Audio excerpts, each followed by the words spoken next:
Kunda Estrada Montose. Kanda. Join us. Join us.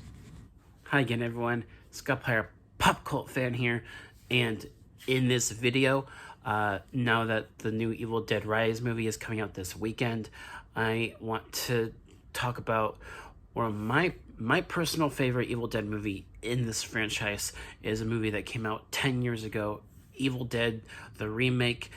Yeah, I mean, the more I think about this franchise, the more I think that my favorite film in this franchise is, in fact, the 2013 remake. Because while I do really enjoy the older films, I just think that the 2013 film, it's probably the best well acted movie in the series. It's also the best produced film in the series, if you ask me. And it's a movie that you think of the characters, and they're probably the more interesting characters in the series, if you ask me too, as well. I mean, I know that not all the characters in this movie are really that memorable, or characters that you don't really care for that much, but that's to be expected with horror films. There's always going to be like one or two, or possibly even three characters in a horror film that you don't really care for, and there are a couple of characters in this movie that you don't care for as much. But with the character of Mia, played by Jane Levy, she definitely carries the movie from beginning to end, and I definitely think that some of the familial the familial relationship between her and her brother David, it's something that can be relatable, and I like that about this movie. Some of the things about the characters in this movie just make the characters feel more real compared to the other Evil Dead movies.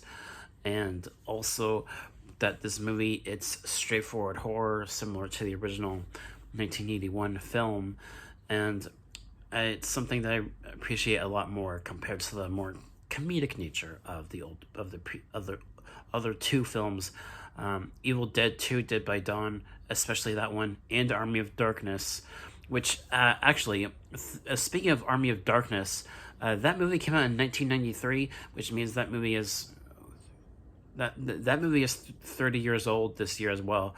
So a couple movies in this franchise celebrating some anniversaries this year, so that's really cool. And you have to give props to the creative team behind this movie, because they're the original producers, Sam Raimi, Rob Tapert, Bruce Campbell, all three of them producing this movie, as well as the new film Evil Dead Rise. And it's just great to have them continuing to produce films in this series. And currently I'm actually rewatching the movies, all of them, and the Ash vs. Evil Dead TV show as well, which is a really fun show. And also, everything in this movie, in the 2013 film, and also the new film coming out, Evil Dead Rise, almost all of it is prosthetics, prosthetic makeup. Almost nothing in this movie is CG, and you have to give a lot of respect for that with a movie like this. And it was made on the cheap. It has a small budget. In the new film, also small budget, and small indie horror films like this that are in a really successful franchise like this can do really well if they're received really well by critics and fans. And from what I've heard about this new Evil Dead Rise movie, it definitely seems like this one is also being really well received, which is awesome. And yeah, I mean, you also gotta give props to the music. The music is great in this 2013 film as well. And I mean, I could go into spoilers about this 2013 film. It is considered a remake, but it's also sort of loosely connected to the original 1981 film, and most of the connections are in the credits of the ending credits. Most of the connections to the older film, the original, are in the ending credits, and yeah, there's some dialogue there, and also a very small, short cameo of Bruce Campbell at the very end of this movie. The post-credit scene essentially of this remake, and it's awesome. I love that about this movie, and that this movie also has I mean, it's a similar story as the original film, and also this being a horror film that is Evil Dead. This has been done before, not just in the Evil Dead franchise, but also amongst other horror films. There was even a horror film that came out a year prior in 2012 called Cabin in the Woods, which is also a really good film. And then that, and also amongst many other horror films, Cabin in the Woods has been done many times within the genre. And while nothing in the Evil Dead remake does anything new, it does subvert expectations for Evil Dead fans. Let me explain. When it gets to a certain point in the story, when it seems like Mia's brother David it seems like he's the last person standing, they sort of subvert the expectation of what Evil Dead fans might think the movie's gonna go with his character, and then in that part of the movie, David, he gets Mia, because she's possessed, right? She gets possessed throughout the majority of the film, and she goes. Okay, another thing about this movie is that characters in this movie, they get tortured so badly. Almost everyone in this movie gets so badly tortured in this movie. You'd think that they die a lot faster, but they just keep getting beatings and getting tortured. And this movie is violent and very, very gory. And but when it gets to the point in the story where David grabs Mia and he gets like this tranquilizer thing, or not tranquilizer, but something that kind of I guess revives Mia in a sense, after he buries her alive and then takes her back out of the spot where she was buried, and then uses this I can't remember, I don't know what it's called. It's not necessarily a tranquilizer. It's like the opposite of what a similar kind of device would do, like in the hospital. I don't know what it's called, but and then it revives Mia, and then the story just goes in a different direction and subverts expectations. And that's what I really like about this movie. That's what remakes should do. They should do similar stories, but start to do different things that respect the source material, but carves its own path with the story. And that's something I really like about this remake. Also, and then near the beginning of the movie too, you get little bits of why these characters are at this cabin, and we never really got that in the original 1981 film, of why those characters are there. They're just college students going to the cabin. But in this movie, there's more personal reasons as to why these characters are at this cabin. And there's also this whole thing about the theme of addiction addressed with Mia's character, and that's also relatable. There are certain aspects of the story that are relatable that I really like about this movie as well, and I applaud the movie for that. And so all of that kind of stuff in the story, and what the movie does in the third act too as well, which is very satisfying, by the way. Once a character finally gets a chainsaw, that's very satisfying. For those of you that really like movies that get very violent and gory, this is definitely for you. But because it's very violent and gory. I don't recommend this for younger audiences, not at all.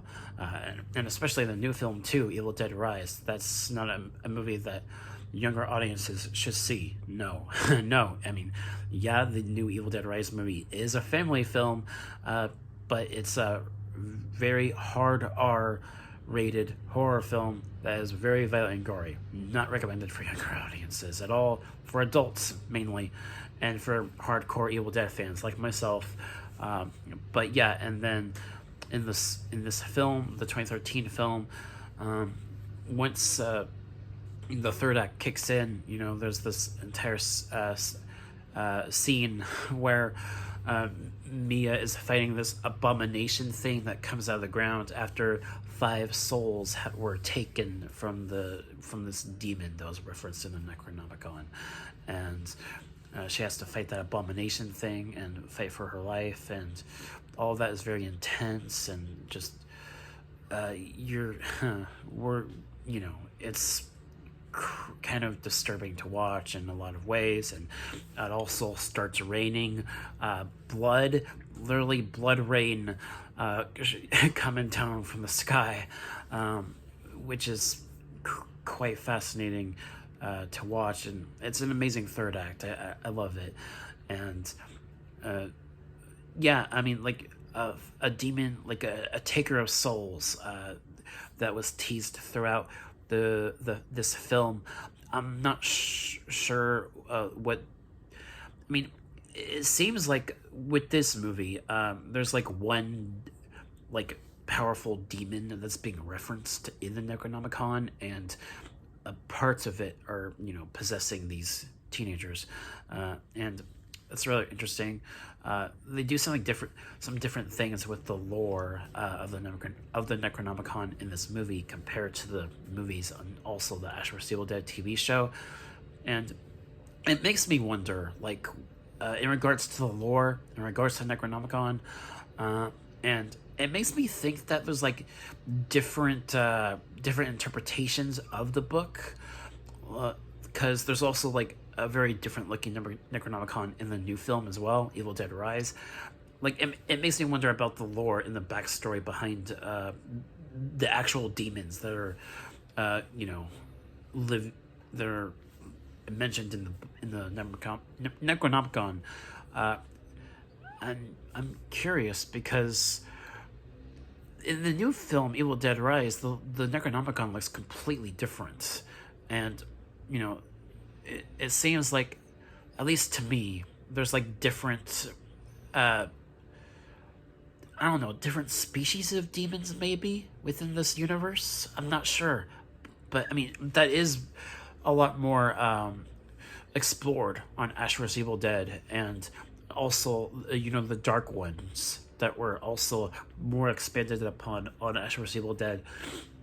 It's all rather fascinating what they do with the lore with the Necronomicon on Ash vs. Evil Dead, and it just makes me think that there's probably like different interpretations of the Necronomicon, and also the fact that history repeats itself within this universe, and that's kind of what they explained about this film, the 2013 film, that the Necronomicon and the whole story sort of repeats itself, and the 1981 film is still considered in continuity with the 2013 film, and I'm assuming also with the new film, Evil Dead Rise, I'm assuming that that one will also be loosely connected as well to the previous movies, which is funny because Evil Dead 2 Dead by Dawn, that movie also was a sequel to the original film, but also considered a bit of a remake as well, because in the first couple of minutes of that film,